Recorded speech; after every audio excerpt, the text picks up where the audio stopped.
Подписчиklarimni niyatini oldim. Like bergan, obuna bo'lganlar uchun shifoli ochirim bo'lsin.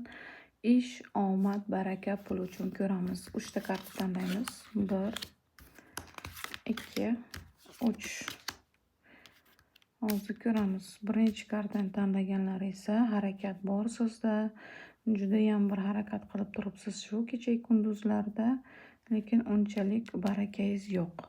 Ikkinchi kartani tanlayotganlar juda ko'p hisob-kitobli ishlaringiz bor. Kimdandir qarzlaringiz bor. O'shalarni berishingiz kerak. O'sha sizga nima bermayapti? Chot bermayapti. Chunki qarzlaringizni yetisha olmayapsiz, berishga uspet qilmayapsiz. Hisob-kitobli ishlaringiz bor. Uchinchi kartani tanlaganlar esa ikkita yo'l. Qaysi birini tanlashni bilmayapsiz, siqilib qolgansiz. Bu yerda 3 ta yo'l, 3 ta sizga shans, ikkitasi hozircha sizda yo'lingizda nima bor? Ikkitasi qaysi birini tanlashni bilmayapsiz, siqilib qolgansiz ishda.